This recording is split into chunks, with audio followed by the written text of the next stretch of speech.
Hello, everyone, and thank you for tuning in. Hi, everybody. Welcome back. So, what are we doing today, Roy? Today we're actually going to have kind of a little bit of a special AMA, and we're going to talk a little bit more about Ethereum and how to start your ledger journey for the Ethereum blockchain as well. So, before we actually get started, I always want to give a little bit of a general reminder about the security of your 24-word recovery phrase. Just as a reminder, never share them with anyone. Never enter them on a computer, never enter them on a smartphone, or any device that can connect to the internet. And a real Ledger employee will never ask you for this either. So if someone's ever asking you for that, assume it's a scam and never share it. Yeah, absolutely. And so we'll start in a second. If you guys have any questions for Roy, so today we'll be talking about Ethereum and ERC20 tokens. That's the focus of this session. That being said, if you guys have any other questions that are not directly related to Ethereum, then you can, as usual, drop them in the chat, and I'll be answering the questions in the chat. If you have any questions related to what Roy is going to talk about, you can also drop them in the chat. We'll interrupt Roy to ask the questions, okay? Yep. And that's it. And we hope you enjoyed this session. I'll leave the floor to Roy now, and see you in the chat. Yep, all right. And also, hi, Grant.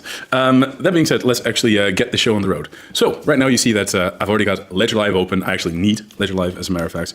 And I'm also going to need my Ledger device. So the first thing that I want to do in order to get my Ethereum account added is actually installing the Ethereum app. Now, this is something that I can do via the My Ledger tab. So here we go. Now, my Ledger device should... I've already previously approved the access to my Ledger, so that's why I wasn't actually asked that on my Ledger device. Usually you will actually see that though. So right here I can already see the Ethereum app.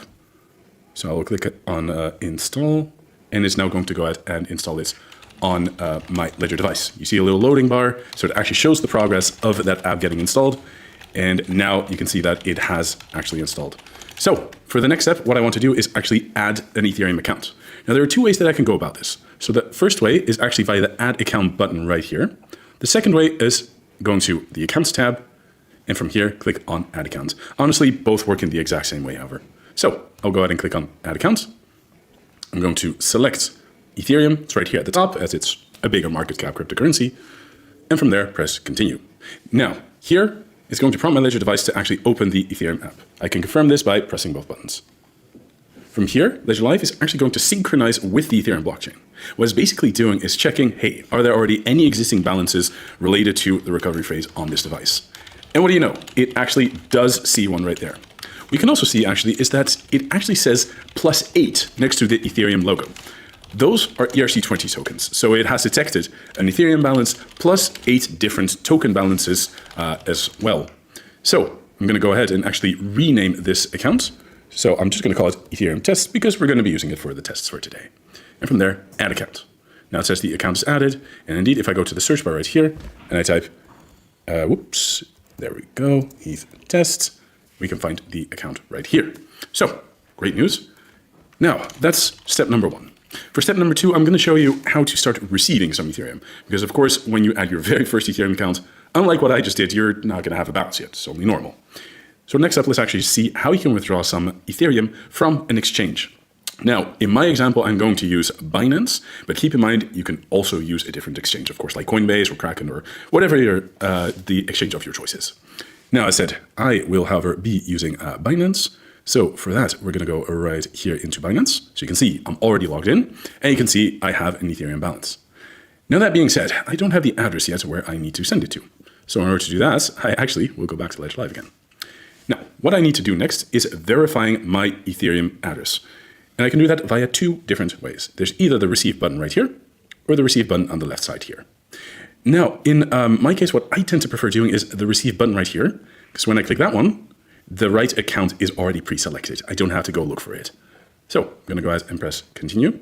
Now my Ethereum app was already open, and now I need to verify my Ethereum address. So I press the right button on my Ledger device to actually display my Ethereum address right there. Now this step is actually crucial. You do need to compare what is on your computer screen right now, so what I see right that side, and what is on my Ledger device. The reason for that is very simple. A computer is an online device. It connects to the internet. Someone could actually hack my computer and display something completely different that has nothing to do with my Ledger device. Now, my Ledger device, however, will always show an address that is related to my 24-word recovery phrase. So by comparing the two here, I can actually see that, well, actually, that address does match. One little important note here as well is you're going to see some capitals in this address. Now, Ethereum addresses are not exactly capital sensitive. They are in a different way, but not in order to receive funds. So whether your address is capitals or everything is lower caps, it is still the address, and it would still be the same address that receives the funds. The only difference is that there's something called a checksum. Basically, if it has capitals in the address, it would also double check if it's a correct address. Not crucial, but ideally it would have that. We're going to see later on, however, an address that doesn't have that, and you also see how Ledger Live is going to react to that. Now, that being said, I could, on my Ledger device right now, go ahead and approve this address, but I'm not going to do that. I'm going to stay on this address, and I'll show you why in just a second. So now I'm going to go ahead and copy this address. I'm going to go back to Binance. Whoops. Nope. Hang on 1 second. Technical difficulties. Here we go. All right. So right here, I'm back in my Binance account. And now I want to send that Ethereum from Binance to that address that I just copied. In order to do that, I need to click on the Withdraw tab. Take just a moment. Then I'll need to select which cryptocurrency I want to withdraw. So of course, that was Ethereum. Then I need to enter the address. So here, I'll paste the address. And again, I'll be able to compare what's on my computer screen right there versus what's displayed on my Ledger device. So by just taking a quick look, I can see that, again, it does actually match. Now, that being said, we're not quite done yet, and the next step is quite crucial here. I need to select the network. So I'll click right here, and right off the bat, what you're going to notice is the network for Ethereum ERC20 is way more expensive than the other options. That being said, if I actually want to receive that Ethereum in my Ethereum account, I do need to choose that more expensive option. Unfortunately, indeed, Ethereum is a bit pricier when it comes down to the transaction fee. And that mostly has to do with the amount of network congestion on this blockchain. We'll actually take a little bit of a closer look at how the transaction fee is calculated as well later on. But for now, I do right here need to select the Ethereum ERC20 option. If I choose a different option, well, don't worry, I wouldn't have lost my funds, but they are on a different blockchain, basically. So I'm choosing the Ethereum option right here. I'm going to go ahead and withdraw all of it. Now, there is a network fee being imposed right there. That's normal, and that does get deducted. Now, from here, I need to click on Withdraw. And for the next step, normally I would not recommend actually showing this on camera, but yeah, I do need to actually put a 2FA code here. So normally, don't show that to anyone, but for this case, it is okay. 2987 and 3. All right. And this Ethereum is now actually being withdrawn from Binance to my Ledger address. So it also says that the withdrawal request is now submitted. It may still take some time, of course, for it to show up in Ledger Live because transactions can still take a little bit of time. Now at this point, I also don't need that address displayed on my Ledger device anymore. So I can actually go ahead and approve it now. Okay, so what's next now? So next up, now we have that Ethereum. We can also actually start using that Ethereum. How long will the transaction take to go to my account? So that really depends, to be honest. The thing that depends mostly on, honestly, is network congestion and the fees that you have entered. Now, in this case, I didn't have the choice for the fees. That's because Binance here was the entity that would create this transaction, not me personally. Okay. Does Ledger take any cut of that transaction fees that you paid? Absolutely not, no. Ledger does not take any kind of fee related to your transactions, no. Okay. And equally, this withdrawal, Binance might, but Ledger definitely does not. Okay, that makes sense. Now, that being said, I'm going to go ahead and click on Done here. I'm just going to click on Synchronize. It lets Ledger Live resynchronize again. No, the Ethereum has not been received yet. To be expected, but I was just curious to see if it would be the case anyway. Now, of course, we do already have some Ethereum, so we can also already start sending that Ethereum. So in order to do that, you can click on Send right here or Send right here. Just like with Receive, if you click Send here, it's going to pre-fill the correct account. Also, I can see the Ethereum just arrived, by the way, in the background. Nice. Now, that being said, I actually do need to quickly grab an Ethereum address to send it to. So for that, I am actually going to go back to my Binance account. And that's just to really quickly grab an Ethereum address. So you would go to deposits. And here I would choose ETH or that. So you're in the process of sending coins back to your account on Binance, correct? That would be the case if I would proceed with this, exactly. So here we have an address. And what I did want to show you is this address does not have any capitals. Again, that's not a problem, but you will see Ledger Live actually giving you a bit of a warning. So I'm going to go ahead and paste that address, and Ledger Live here is going to say auto verification not available, carefully verify the address. Now, this is not something where you're completely blocked and stopped from actually sending to that address. I can still click on continue. However, since it doesn't have any capitals in the address, no checksum is being performed. So that's that auto verification that Ledger Live is talking about. That being said, this address with or without capitals, the funds still end up going to the same entity. Keep in mind though, that is for Ethereum. For other blockchains, they might be capital sensitive. So right now, I'm going to press continue. I need to choose the amount that I like to send. So let's say 0.001 Ethereum. I definitely do have enough funds. And I might need to do it again because the transaction just came in right after that. So let's try that again. Continue. And now let's see 0.001. Yes, and now it does work. Okay. So what you can see right here, there's 3 different tiers of sending Ethereum transactions, and they each have their own price attached to it. So this is where we're going to talk a little bit about the Ethereum transaction fee system. So Ethereum transaction fees basically depend on 2 separate parts. The first part, and probably the most impactful part, might be the network congestion. The more people that are currently trying to broadcast transactions on Ethereum, the more your fees are going to be increased as well. Basically, what you're going to get is kind of a competition where people keep trying to outbid each other with the fees, saying, no, do my transaction first. I'm giving you this much. No, I give even more. Do my transaction first, etc., etc., etc. That's one part of the story. The other part of the story is the complexity of your transaction.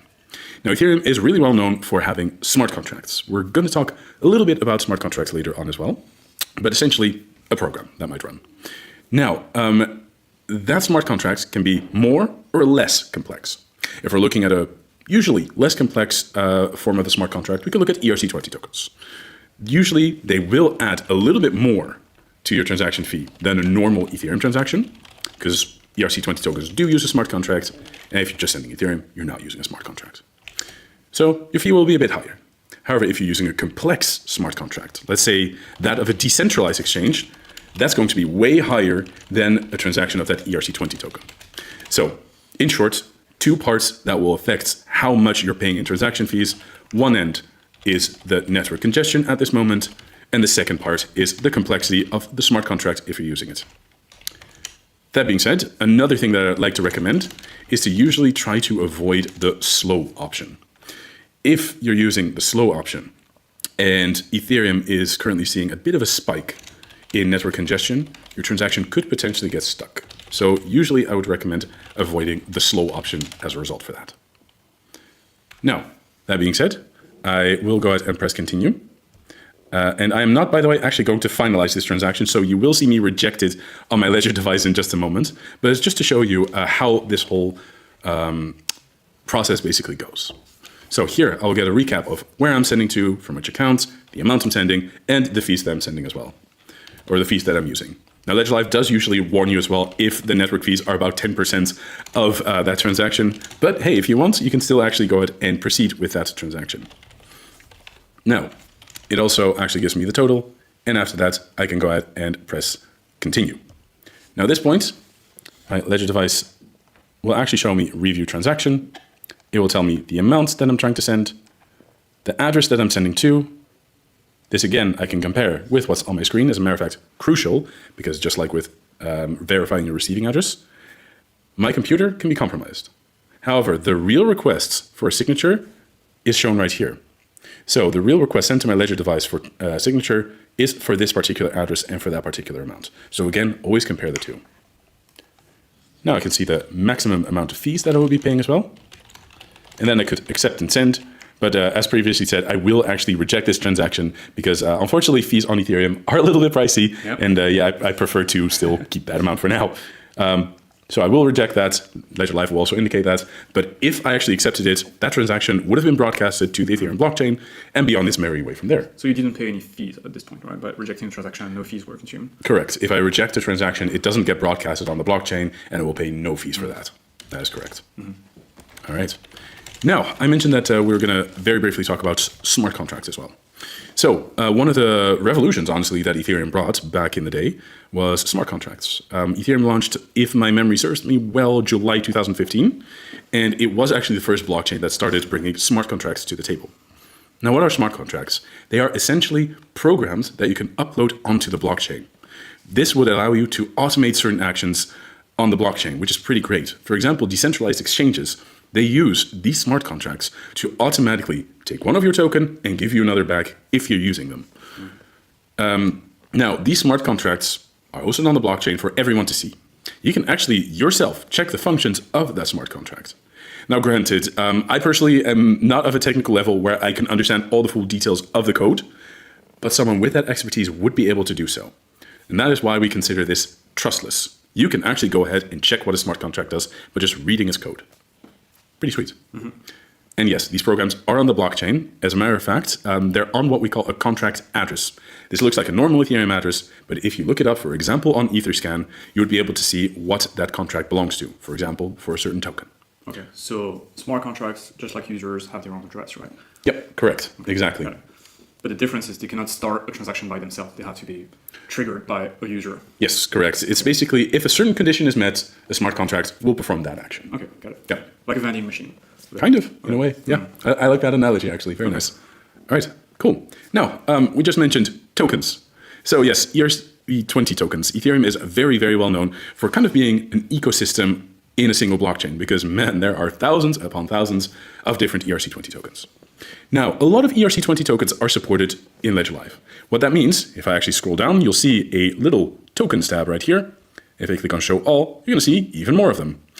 Now, Ledger Live supports a pretty large amount of ERC20 tokens, but not all. Now, you might be thinking, all right, well, what do you mean, not all? Basically, with some ERC20 tokens, if you send them to your Ledger's Ethereum address, they might not show up. Normally, what you would do with an ERC20 token, if you want to manage in Ledger Live, is you would actually send it to your Ledger's Ethereum address, and it should start popping up. For example, if I send some tether to my Ethereum address, use the right network, very important, then it would just show up just like this tether right here. Mm-hmm. Now, if the token is unsupported, however, you would not start seeing it. And you might be kind of worried thinking, oh, shoot, did I not receive it? Did something go wrong? Mm-hmm. Did I get scammed or something? So in that case, don't worry. So long as you send it to the correct address, nothing is lost. As a matter of fact, there's still a way that you can see it within Ledger Live itself. And that is by going to the Discover section right here. And in the search bar, you would type Zerion. Now, Zerion is a dApp that would actually allow you to take a closer look at your entire Ethereum portfolio. Now, I'm currently on a Binance Smart Chain account. Let's change that. Ethereum, and that's the one we're using. So if I scroll down, under assets, I'll see all the different tokens that I actually have. If a token wasn't supported in Ledger Live, I should still be able to see it here. I see. Now, on top, we currently can't see it. I'm just going to have to, for an instant, make the screen bigger, because Zerion also has a send tab right here. So yes, you can actually use this to also, whoops, wrong blockchain. Let's go to Ethereum. And I think I still have that in, yes, here we go. Nice. And here I could still choose any token. So don't worry, you can still manage that token in Ledger Live in that case too. Just a little bit of a workaround is all. Okay, that's great. Now let me go ahead and pop this back. I think that should be okay. All right, cool. So if you don't see your tokens, but you send to the right address, the transaction is confirmed on the blockchain, but they don't show in Ledger Live, it might be because Ledger Live doesn't support that token. Go to Zerion and check if you can see it via Zerion, right? That should be the first thing you do. Yes, exactly. Now, if you even don't see it there, it could potentially be that you might have used a wrong network. Okay, different issue here. Yeah, that would be another potential issue. But most likely it would indeed be an unsupported token, which you should be able to see in Zerion. Okay, that's a good tip, yeah. And you can do the same thing for other blockchains as well, not just Ethereum. Yes, correct. As a matter of fact, if I click here on Ethereum, I can change it to a different network as well. As a matter of fact, I can even do all networks. And then I'll see every single asset that I have on that address for the supported tokens in Zerion, or supported blockchains, I should say. And so why is Zerion showing more assets than Ledger Live exactly? Excellent question, to be honest. I'm not entirely sure, if I'm going to be perfectly honest with you. Okay, maybe because the EVM focus, so they have more time, more engineering bandwidth to actually do more integrations, right? Potentially just a different API that is being used. Honestly, that I couldn't answer. But indeed, they would be pulling their data in a different way than us. Okay, sounds good. All right. Now, right now we know how to receive ERC20 tokens. You basically just send it to your Ethereum address. We also know that if a token isn't supported in Ledger Live, well, you can always check Zerion. Now, I mentioned Ethereum is basically a huge ecosystem with all of these different tokens, thousands upon thousands of different ones. You might at some point be thinking, you know what, I have token A, but actually I want to have token B. In this case, you can use what we call decentralized exchanges. And in Ledger Live, in the Discover section, we do actually have two different decentralized exchanges available. One of them is Paraswap and the other is 1 inch. So if I type here Paraswap, you'll see it right there, and equally 1 inch right here. Now I believe 1 inch was currently under maintenance, so I'm going to go ahead and actually use Paraswap instead. Now in this case, I will actually be performing a swap, but I'm not going to do it on Ethereum because Ethereum is a little bit pricey, and a decentralized exchange is definitely one of the more complex smart contracts. So it might actually cost a bit more as well. So instead, I'm going to be using Polygon, but the way it works is going to be 100% the same whether I'm using Ethereum or I'm using Polygon. It actually works in the same manner. So what I'm going to do is I'm going to swap a little bit of Tether and change that into Polygon. Now, what you're going to see already is that the first action that I actually need to take is not swapping. It's unlocking USDT. Now, this is what we call an approval. And approvals are something to be a bit careful with. Now, what an approval actually is giving a certain address or contracts the access to your token. Now, in this case, if I'm using the legitimate version of Paraswap, that's not a problem. However, if I accidentally give someone access to my tokens that should never have access to it, they can quite frankly just take it. So always be a little bit careful with these approvals. If you provide an approval and afterwards you think, shoot, wait, I shouldn't have done that, go to revoke.cash. You can actually cancel approvals right there. There is a question related by Rakesh B here in the chat asking, like, if we buy any new tokens on Ethereum, ERC20 tokens, is there any possibility that they can take over our wallets if it's written into the smart contract? So the reception of it should not be a problem. However, if you start sending it, it does depend. So what I would always recommend, if you receive some kind of new token and you're not sure about that one, just don't touch it. The only thing I would recommend you to do in that case, and as a matter of fact, I can show you that in just a second. So I'll go to my account. I'm just going to pretend that one of the tokens that I received was not a legitimate one. So this is actually an excellent question, and this absolutely happens as well. We mostly see it with NFTs nowadays too, but we'll get more into that later. So let's say that this Pepe token, which is, by the way, legitimate, but let's say this was a brand new token, someone tried to scam me with it, send it to me in hopes that I interact with it. What I can just do is right-click, hide token, and just like that, poof, it's gone. Okay. So if I ever receive any kind of token that's, does not seem very kosher, I can still actually hide it, and it should still be okay from there. So to clarify what you just did, the token is still in your account, but it's just invisible in Ledger Live, correct? But is it safe to keep the token in the account? Yes, so the token just being there, that's not a problem. So long as you just don't interact with it, you're okay. And interacting, you mean like sending? Exactly, so on a blockchain level. So we are talking about sending, trying to swap on a decentralized exchange, anything like that. Yeah. Okay. And so we have a question from Vishwashar. Sorry if I butcher your name, talking about NFTs, but we will talk about NFTs in a few minutes, right? We are actually going to get into this just after the swap. So we'll be with that in just a moment. Okay. Same question from Ihab as well, asking about NFTs. So if you guys can stick around for 5 to 10 more minutes, we will get to NFTs. It's just the next section into the stream. Yes, exactly. We'll get into that. No worries. So for now, I'm going to go back to Discover. I'm going to go back to Paraswap, and I'm actually going to go ahead and perform a swap on Polygon. So I love how it, by the way, says you will unlock USDT. Anyway, they are correct. I will unlock USDT indeed. So first thing, I'm going to click on Unlock USDT.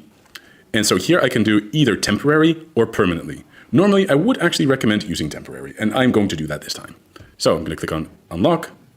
There will be fees associated to that transaction as well. And just like what we said previously, these fees are network fees, nothing that we at Ledger actually charge. So you pay the network for processing that transaction, right? Exactly, yep. And unlock, what do you mean exactly by that? So unlock is the approval that we were talking about earlier. Okay, yep. Gotcha. So you give Paraswap access to my USDT in this case. Just Paraswap. Yes, exactly, just their contract.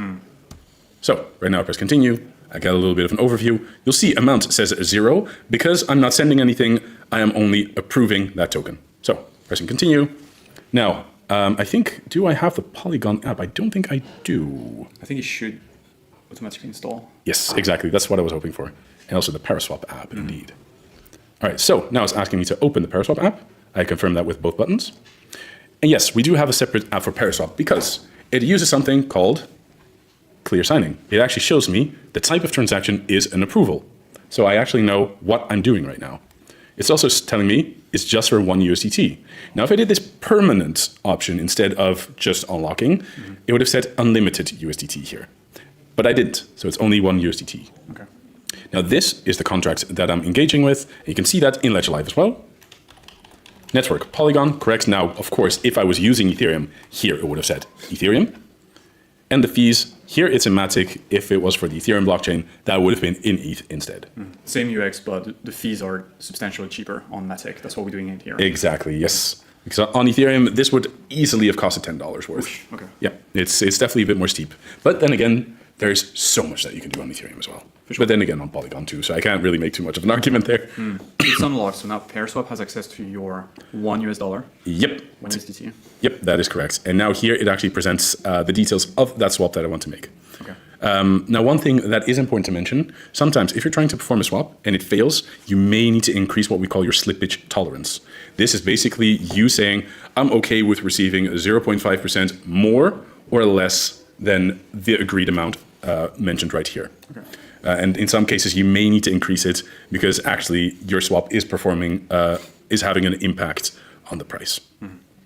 Now, in the case of USDT, that shouldn't be a problem, so I'll confirm it. Here, I again get a little bit of an overview. And once I press continue, it should be opening the ParaSwap app again. Yep, so both buttons. And here, you can see ParaSwap, swap, send 1 USDT, receive minimum 1.23 Matic. So this is what we call clear signing. I can see exactly the amount that I am sending and the amount that I would be receiving at a minimum. So that's what we call clear signing. Network Polygon, max fees are mentioned here too. And from here, accept and send. One thing about the max fees, you'll notice that for the approval, it was about 0.01 Polygon. You'll see that for the swap, it's 0.07. That's where that smart contract complexity comes in. So this is a much more complicated transaction, and that's why that fee is so much higher here. Now that being said, I'm going to accept and send. And now my swap is actually going to be performed. Once that transaction is confirmed, I will immediately no longer have my USDT, and I would immediately have my ParaSwap. Now this transaction actually failed. Now you might be like, ooh, okay, that's a problem. Well, actually, this means that I still have my 1 USDT. The only thing I would have lost here is my transaction fee. So that's something beautiful about using decentralized exchanges. You're never left empty-handed. Either you still have your old funds, or you're going to already have your new funds. It just depends on whether the smart contract finished or not. That really is. Now, I'm just going to try one more time, and I will increase the slippage to, wow, that's excessive. Let's make that 1.5%. Already excessive, but it should work from there. Yes, I understand. Confirm. So I'll just do it one more time. And I will go through the swap a little bit quicker this time too. Yeah, that all looks good. All right, and now let's see if it does go through. If not, we'll just consider it, well, it's not working this time, but normally it should. Let's just see what happens here though. And again, it does not. Wow, we're having a wonderful demo effect today. Yeah. But if it worked, what would have happened at this point? Like, I would get like 1 USDT in my wallet. No, 1.2 Matic. Right? Yes, exactly. So the USDT would have been taken. So I would no longer have 8 USDT. Instead, I would have had 7 at that point, and I would have received 1.2 Matic. So okay, yeah. Okay. Hey guys, we're live, so this kind of stuff happens. It can happen, unfortunately. So, well, normally it works. I promise. And so, what's the difference between swapping the PairSwap and swapping the swap feature here? Is there any difference? There is. So this right here is by a centralized service using the swap feature there. Using ParaSwap or 1 inch under the Discover section is decentralized. Now, what that means is you're not relying on a person or company or entity with a decentralized exchange. So with something like ParaSwap, you're ultimately just relying on contracts, on programs that execute code automatically. And again, you as an end user can verify that code yourself as well. What would be the reason that the transaction fails? So it can be one of few things. It could be that I waited too long with confirming my transaction and that the rate would have changed in the meantime. It could also mean that the amount of slippage that I had entered wasn't enough. So it can be one of few reasons, actually. Yeah, I think by just increasing the amount of USDT that we swap, we might have been able to complete the transaction. Maybe 1 USDT was too low, given the liquidity on the app, things like that. So this transaction definitely should have succeeded, but this time we went a little too cheap, I think. Yeah, my bad. All right. That being said, let's go to the next part. So we talked about ERC20 tokens. We talked about using a decentralized exchange for those ERC20 tokens. Next up, let's talk about yet a different way to use smart contracts, namely in the form of NFTs. So NFT stands for non-fungible token, and basically, in short, what it means is this one token is not the same as this one token. Now, for example, if I have one tether or one tether, it doesn't really matter. There's no differentiating features between those two tokens. One is spendable in the exact same way as the other. With NFTs, that's not the case. NFTs actually are going to have distinct features. So for example, they might have different characteristics. In the case of art NFTs, they might look different. There is at least a way to discern between the two tokens, and they may also not be spendable in the same way. Now, that being said, you can actually manage Ethereum and Polygon-based NFTs directly in Ledger Live. Now, to see a little bit about how that looks, I'm going to go back to my ETH test account, because it does actually already have some NFTs. So here we are, and right here you can see there's a tab for non-fungible token collection. You can see there are two different ones, and you can also see there's a receive NFT tab here. Now, this one ultimately actually does the same thing as the add token option right here, which is, if I click on it, press continue, I'm actually just verifying my Ethereum address. Okay, because everything goes into the same account, tokens, NFTs, exactly. ETH, everything. Yes, so whether you're trying to receive an ERC20 token or you're trying to receive an NFT on Ethereum, with this, you're basically just verifying your receiving address for Ethereum, because that's where your token or your NFT needs to go. Yep. Now, in this case, I'll just go ahead and just reject it because I don't actually need to use it currently. And another thing that I want to show you right now is the gallery. So right now, I only have one NFT of each, so I wouldn't see the list for each collection. But what I can still do here is click on a particular NFT, and I can see all the different characteristics. You can also see the token address, which is just like an ERC20 token or any smart contract, the contract address that is deployed on the blockchain, and it's unique for that particular NFT collection. Now, you also have a send option right here. Now, with the send option, I can choose which NFT I'd like to send. Now, I should still, yes, have the address in my clipboard. So from here, I would press continue. I would choose the fees, and you can immediately see $18-ish worth of fees. Yeah, so why is it more expensive than sending ETH, for example? Because this NFT is using a smart contract, and probably quite a complicated smart contract at that. On top, currently, the Ethereum blockchain is a little bit more congested as well. So that's another part of that story. So the more complicated, complex the transaction, the higher the fees generally, right? Yes, exactly. Now, I am also not actually going to confirm this transaction, but what I will do is actually press continue right now, and at least show you what it's going to look like on my Ledger device. So here I got a little bit of recap, and then I press continue. Now here I actually have a little bit of an overview on my, that's Ledger Live screen right here. And on my Ledger device, I can now see review transaction. NFT transfer, so it detects exactly what this is. This, again, is clear signing. I can see which address it's going to go to. So that's the address that I pasted in. I can see the name of the collection, which is inspired by Ledger. I can also see the NFT address. So this, again, is the contract address for this NFT's smart contract. This is always going to be unique. If this matches, that means it must be the right one. The NFT ID, the amounts that I'm sending, because for some NFTs, there might be more than one, the amount of fees that I would be paying. And if I press both buttons right now, that NFT would actually be on its way. I'm not going to do that because this would be quite pricey. Instead, I reject the transaction. But normally, the moment that I would have approved it, that NFT would have been on its way to the address that I was trying to send it to. Now here I rejected it because the fees are quite steep, and actually I wanted to keep that NFT anyway. Now, this was clear signing. If you're using anything outside of Ledger Live, you would be blind signing. Blind signing does actually contain some risks as well, because basically you wouldn't see which smart contracts on your Ledger device. That's why we do actually recommend, if you want to send an NFT to someone else, to use it in Ledger Live directly so that you can actually see all the details. It is ultimately more secure. Okay, very good. We had questions about scam NFTs. So do you have like additional tips or like what a scam NFT looks like and how to protect yourself? Yeah, they are very, very prevalent, especially on cheaper blockchains. On Ethereum, you're not going to see them as much because whoever creates these scam NFTs actually needs to pay transaction fees for it. On Ethereum, that's not very cheap. Yeah. But on Polygon, however, as a matter of fact, you guys are going to be in for a ride. Yes. I'm going to go to my Polygon account, and you'll see quite a lot of them. And you might be thinking, oh, wow, 5 of them. Actually, wait, there's more. Oh, but wait, there's even more. And actually, guess what? There is even more. And we can honestly do this for a few minutes still. Yeah. So all of these are all scam NFTs. Now, the thing is, your address is public information on the blockchain. Anyone can just pick your address up. Now, you might be thinking, okay, I received this NFT. I want nothing to do with it. Can I burn it? Can I send it somewhere else? I would really not recommend doing that. Okay, so why not? Because that was one of the questions from me, I think. And it's an excellent question as well. So the reason why I would not recommend it is because the moment you start sending that NFT, you are interacting with its smart contract. If that smart contract has some kind of malicious code for it, they might be able to drain certain tokens or cryptocurrencies from you. So what I would really recommend doing instead is right-clicking it, hide NFT collection, and poof. This does not actually interact with a smart contract. Because remember, if you want to interact with that smart contract, I need to use my Ledger device. I didn't use it right now. I only use Ledger Live.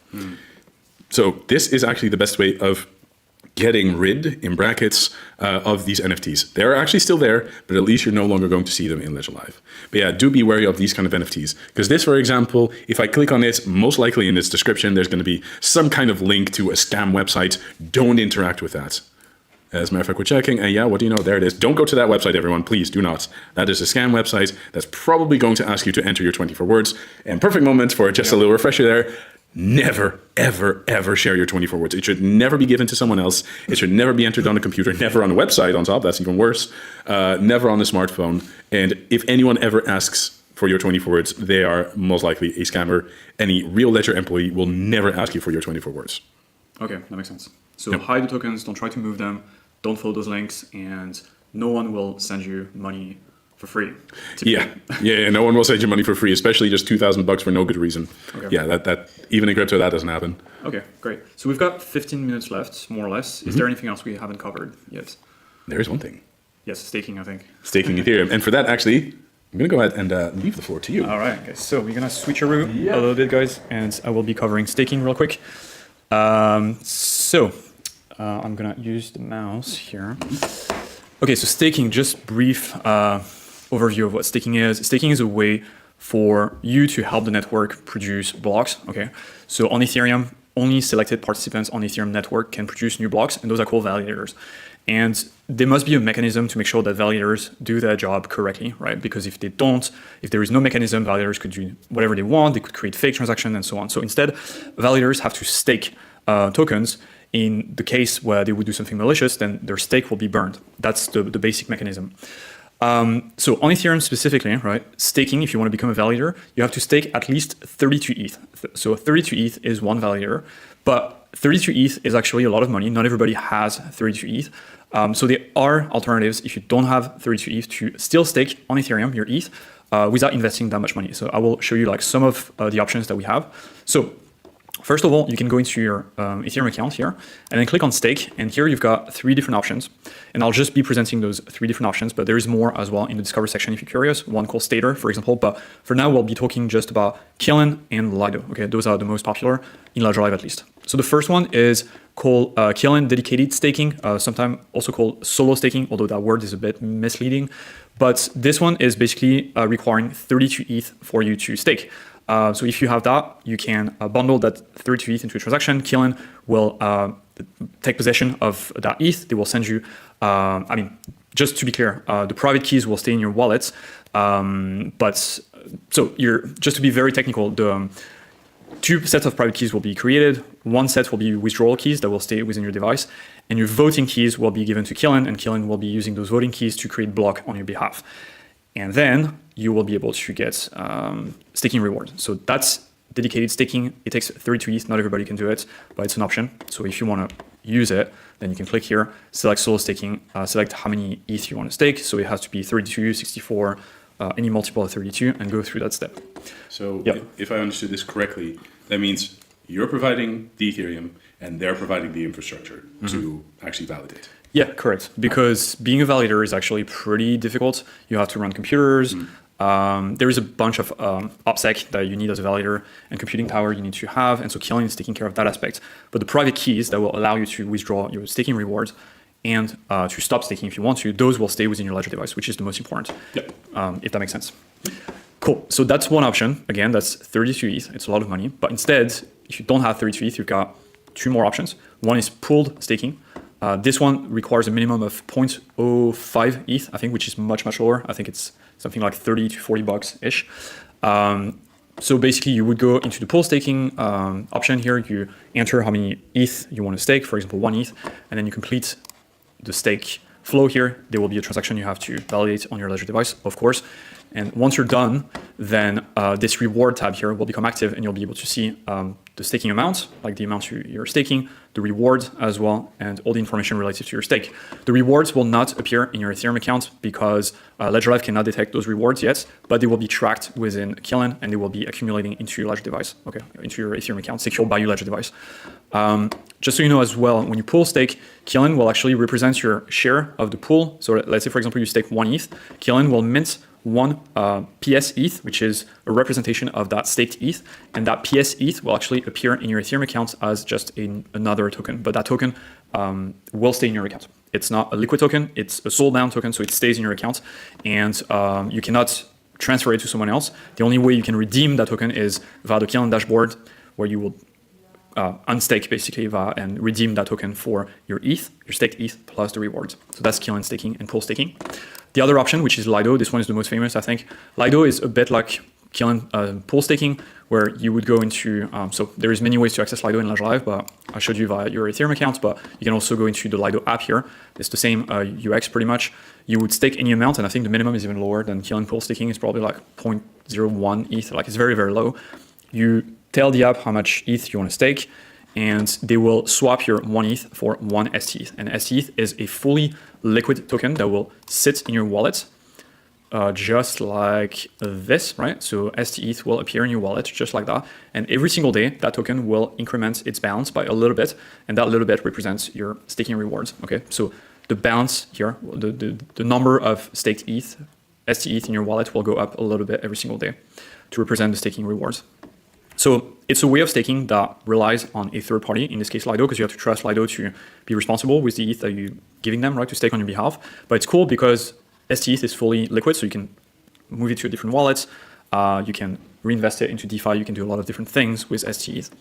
And if you want to stop staking with Lido, if you're tired of having STETH in your account, what you can do is you can just swap STETH back for regular ETH, just like we did in pair swap earlier, right? You can just create a transaction to swap from STETH back to ETH, and it's equivalent to unstaking.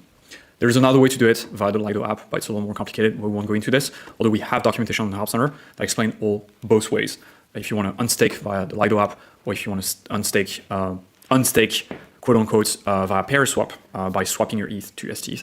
So those are the most popular options in Ledger Live. That being said, there are other staking providers for ETH. One of them would be Stater, which is also somewhere. It's at the top. Yeah, you're right. So Stater Labs, Ethereum staking. So here as well, same thing. It's a liquid staking protocol. So you give them your ETH, they will give you a token that represents that staked ETH in return, and the rewards will be accruing. So the rewards mechanism for Stater is a little different, but you will be able to track your staking rewards here within the app as well. So yeah, so I think those are the different options. And Roy, I'll give you back the mic, unless... Actually, that is kind of all that we had for today. Yep. So I would... let's switcheroo this. Hi, everyone. And I'm taking your chair on time. There we go. Sorry, a little small setup. All right, so that is actually it for today. If there are any questions, please do drop them in the chats. So I hope this was useful for helping to understand Ethereum perhaps a little bit better and all the different things that you can do with it.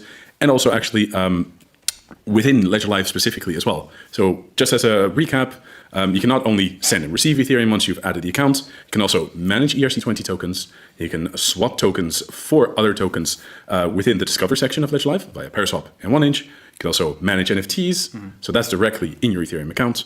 And you can also actually enjoy staking Ethereum via the Discover section again. And we've got a question from Doris regarding Lido, asking, does it cost more than 30 euros to transfer Lido, no matter how many STETH token you've got? So that probably depends on network congestion. It may be quite costly.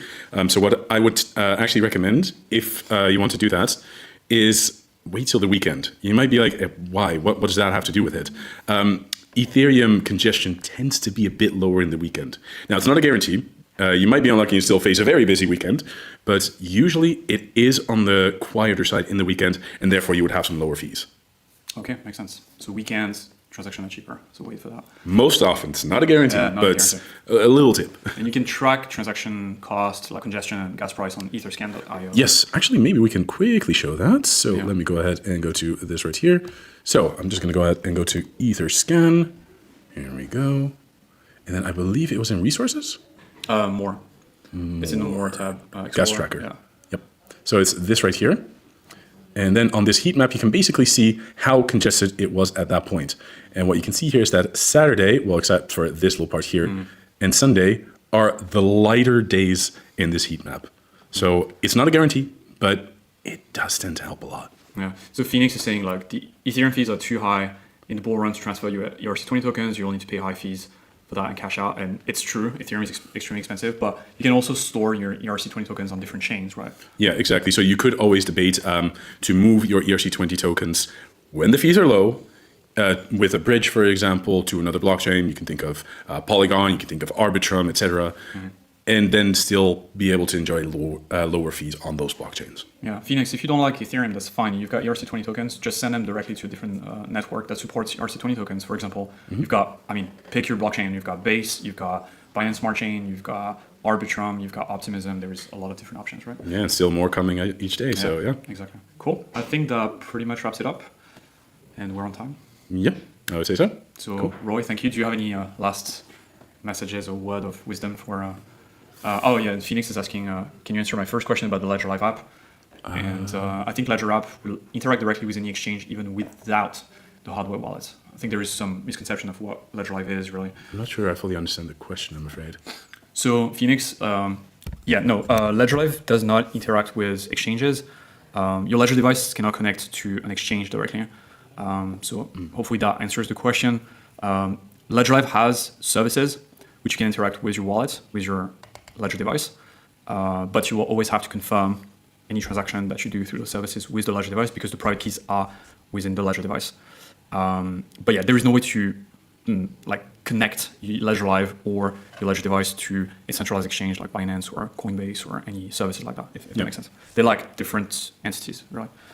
Okay. Yeah, that definitely answers that. Thanks, Phoenix. Great. I think that's it. All right. In that case, I would say thank you all for joining.